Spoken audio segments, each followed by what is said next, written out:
Providing a safe, healthy working environment is a top priority of the rice industry and your company. You play an important part in achieving that goal.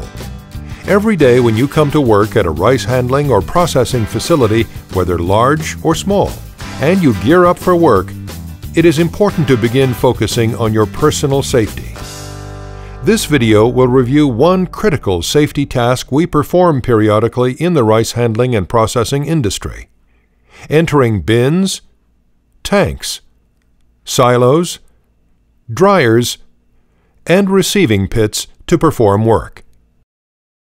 These are all confined spaces. A confined space is defined as a space large enough to enter with limited means of entry and exit. In other words, hard to get into and out of, and not designed for normal occupancy such as an everyday workspace.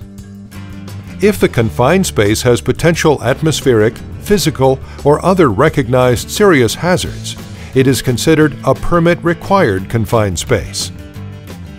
It is critical that you do not enter any marked permit-required confined space without being properly trained and completing a confined space entry permit. Entry can be made into a confined space at the bottom, side, or top. This video will use top entry for demonstration purposes, but the process is the same for all entries.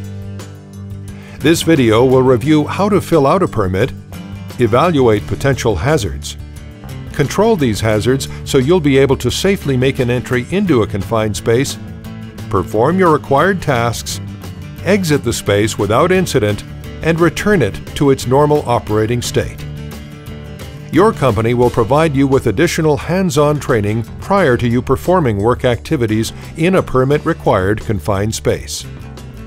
The permit is a checklist to ensure no hazards or safeguards are overlooked, and it notifies others about your entry.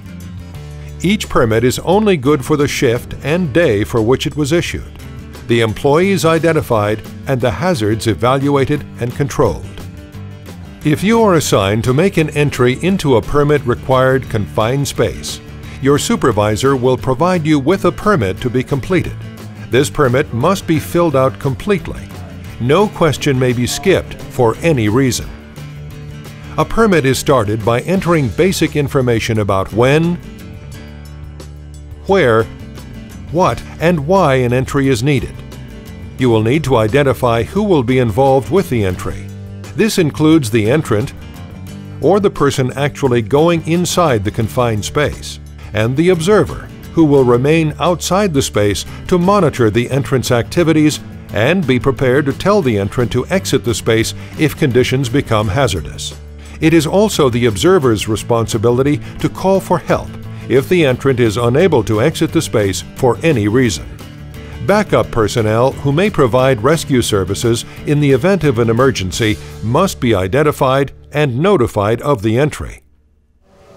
Common types of hazards that must be controlled are physical hazards, which include energized equipment, such as augers, conveyors, or other potentially dangerous exposed equipment. For confined spaces used to store, process, or convey rice, you should be concerned about in-feed and discharge of rice into and out of the space.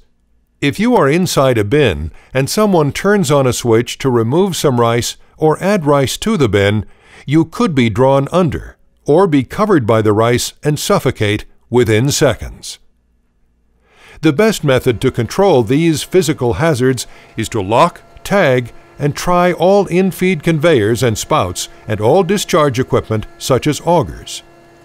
If entering an empty bin, be sure all grates are in place that cover exposed augers, conveyors, or other floor openings. After locks are placed on disconnects, all start buttons must be pressed to ensure that the equipment cannot start and that the correct equipment has been locked out. Think of the three most important words concerning lockout safety: lock, tag, try. More in-depth training regarding lock, tag, try will be provided by your company. Other potential hazards are atmospheric, such as lack of sufficient oxygen, the presence of carbon dioxide, carbon monoxide, methane gas, or fumigants. If atmosphere is identified as a potential hazard for a specific confined space, then entry is not allowed unless air monitoring shows that there are no atmospheric hazards. Mechanical ventilation can be used to control atmospheric hazards in rice bins, tanks, and silos during an entry by using existing forced air ventilation systems or portable fan systems and hoses. Finally, before getting the approval of your supervisor, make sure you have all the required equipment at the confined space, and that it's in good working order. These include harnesses, lifelines, bosun's chair, respirators such as dust masks, proper lighting, a radio or other method to call for help in the event of any emergency, a tripod retrieval system for top entries, and all rescue equipment which must be staged near the entry. Once all questions have been answered, all hazards controlled, and all equipment ready to be used, your supervisor will sign and approve the entry. Post the permit near the entry. Before making any type of entry, the atmosphere must be tested before entering the bin. Wear the air monitor at all times. Tripod equipment must have both a raising and lowering device attached to a bosun's chair. The entrant must wear a full body harness. And a fall protection device must be attached to the harness. It will be used for emergency retrieval in the event the raising and lowering device fails. The entrant must be connected to a lifeline. The entrant must also wear all necessary respiratory equipment. Once the entrant is in the confined space, the observer must remain at the opening and observe and communicate with the entrant.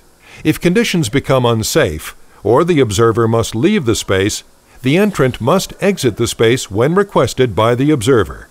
In the case of an emergency, the observer should never enter a confined space to rescue an entrant and should never leave the area for any reason, even to get help while someone is in the space.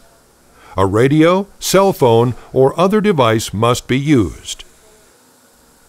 When the work is done, it's time to get all tools and equipment out of the area and make sure all guards are in place before removing lockout-tagout devices. Once the entry is complete, the supervisor will sign the confined space permit to cancel it, and then file the canceled permit for future review. So here's a quick review of the key steps to follow to perform a safe entry. The importance of filling out a permit. Ensuring lockout of all infeed and discharge equipment using lock, tag, try. Monitoring the atmosphere for hazards and making sure not to enter if levels are not safe. Using all appropriate equipment such as harnesses, lifelines, tripods, and lights.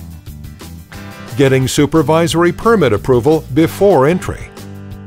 Entering only under safe conditions and exiting if conditions change. Ensuring the observer never enters a confined space to rescue the entrant. Turning in the completed permit to your supervisor. If you follow these procedures each and every time you perform permit-required confined space activities, you will be able to do them safely and go home to your family every night. Your safety is very important to us.